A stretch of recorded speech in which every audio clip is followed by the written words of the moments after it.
Hello. So here is the third update on my portable Gamecube. So I've had this 3D printed enclosure for quite a while, but I've finally gotten everything all assembled together. It's kind of a rat's nest of wires in here because the controller requires quite a bit of wires, and I went with a little bit thicker gauge than most people do. Most people use magnet wire for the controllers. However, I use like this 30-something gauge wire that I just got for free. Has better insulation than just magnet wire. I just figured, why not? I have the room. Another thing, ignore the fact that there's a Scotch tape instead of electrical tape.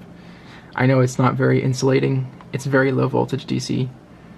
I know the risks that come with it. I just don't have any electrical tape that isn't insanely like gooey for some reason. It's just kind of gone bad. So right now I'm just trying to get off of one lithium battery. It's an 18650.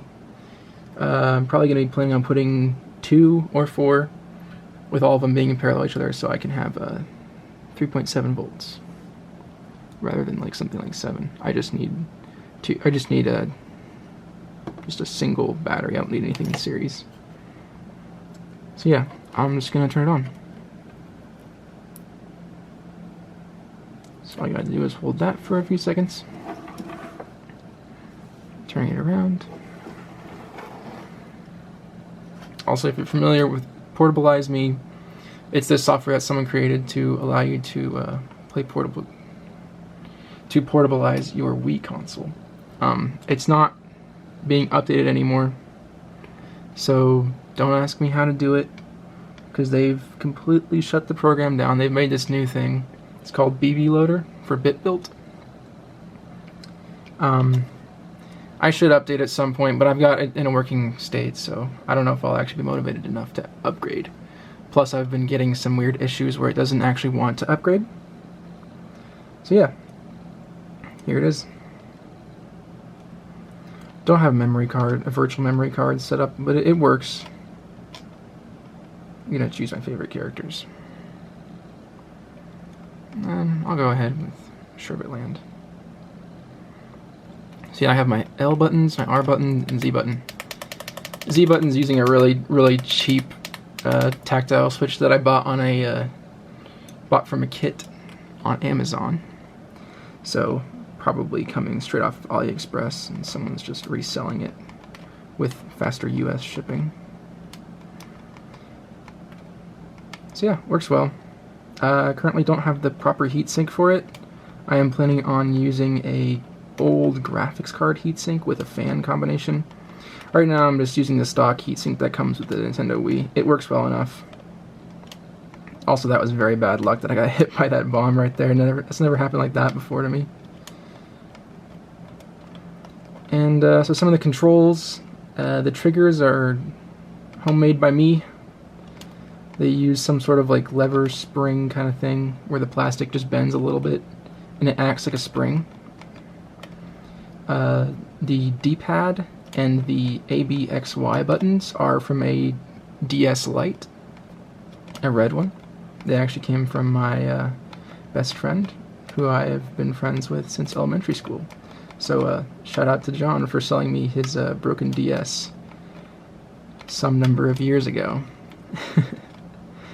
And then the joysticks are from, well, they're not from a Nintendo Switch, but they're for a Nintendo Switch. These are replacement ones that I bought on Amazon. Probably paid a little bit more than I should have for them, but I wanted the fast shipping. I didn't want to wait a while for them. So yeah, that's pretty much it. It runs really well. I used to have a lot of crashing issues. It turns out that I made the data lines for the USB port too long. And also, I suspect that the power wires from the power management system were too long as well. So I made those a little bit shorter. I can't tell what actually fixed it, but doing both those things where I shortened the wires and then also shortened the data lines, those two things in combination, one of them fixed it, because it doesn't freeze up anymore. Before, it would freeze up in Portable Me, or it would freeze up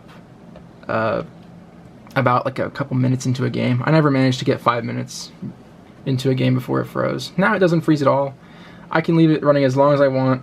Usually thing that stopped me from playing now is the battery dying, because I'm only using one battery. It's a 1S 1P, if you're familiar with that kind of description of battery packs. I'm planning on doing a 1S 2P or 1S 4P, which means that I have two in parallel for a 1S 2P and one series, so there's no series combination at all.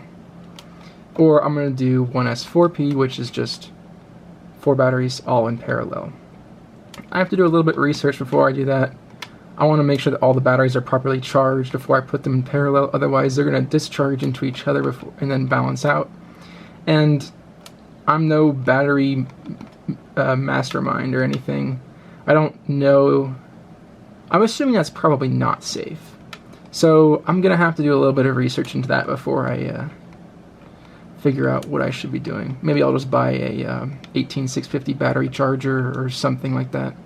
Make my life a little bit easier, since most of these projects that I do, I rely on having these hard cell batteries, as opposed to one of those little bag ones that you might find in a consumer electronic. Because I don't trust these batteries to not get pierced or punctured if I had those bag style ones. That would be a big fire hazard if for some reason like a spiky solder joint or just it got crushed. I just can't imagine how much damage that would do if one of those bags were to be punctured. So I just stick with the cells. I find them a lot easier to work with. Nice and heavy too, so this console right now, this handheld, it feels awfully light, but once I add the batteries to it, rather than just having it sit behind the device on the table, once I actually get them in there, it'll feel like it has some real weight to it, and it'll feel not like a cheap device, because this is anything from cheap. Or anything but cheap, I mean. Yeah, stumbling upon my words there. Yeah, I've sunk quite a bit of money into it. I want to just get it done at this point, honestly.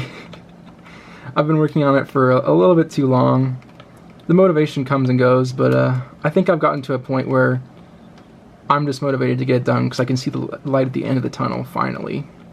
I actually started working on this back when I was in high school. I'm a junior in college now, so it's been quite a long time. This isn't my first revision. This is probably like second or third, I'd say. Second or third actual try. The process of making a portable GameCube requires you to cut down the motherboard of a Wii into a certain shape. The motherboard of the Wii is actually bigger than this entire handheld device itself, so you have to cut it down. And I've cut down 4 of those boards successfully, so that's a lot of time in my opinion. But yeah, I'll just turn it around and kind of show that off really quickly. Gotta hold the button down. And of course, none of this would be possible if I weren't able to use some of the things that people have designed, like this right here. This is the Wii PMS version 1.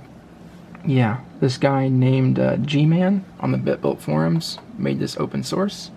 And then Aurelio, who is the mastermind behind Portable Me, I believe, he built this GC Plus, which basically just emulates the controller.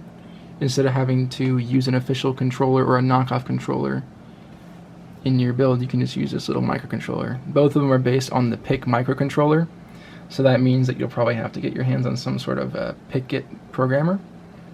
They're about $40 to $50. Not too bad. Yeah, you can see the Wii board has been trimmed here. This diagonal was not there when I first had this motherboard, so it kind of follows this like trapezoidal shape almost. And this red board right here is the display board. These 2 silver boxes here are squares. Those are the back sides of the joysticks. These perf boards are the ABXY and the D-pad buttons, respectively. I could do printed circuit boards for these. However, I mean, the buttons line up with the through-hole spacing, the lead spacing, just fine. And it's honestly just a bit cheaper that way. Don't have to worry about redesigning that if I mess it up. I can just design it on the fly. So yeah, that's about it. So yeah, here's the little USB stick right here. The data lines are so tiny, you can barely see them. It's that little red magnet wire that's twisted in between the red and black insulated wires. Before it was a bit longer, it actually spanned out to about here. Now it can only reach here. And the flash drive I'm using is a Corsair Flash Voyager Vega or something like that. It's a 64 gigabyte USB 3.0 drive, so you can transfer files to it really quickly, but it's only USB 2.0 on this device, so it's not crucial that it's like that. It just makes transferring games on it faster. And yeah, the games are installed by backing up your discs on a second Wii. You have to back them up with a Wii that has a working disk drive. It's kind of a pain, but it makes it just a little bit more authentic, I guess. I don't know. Yeah, not too into the idea of downloading the games, but yeah. So that's it. Hope you enjoyed this video, and hopefully I'll have more updates when it's looking a little bit better. And here's the heatsink I plan on using. This is the last note. Sand it off the bottom so it has a nice flat surface. So yeah, that's it for this video. Hopefully it's not too long for an update, but yeah, that's about it.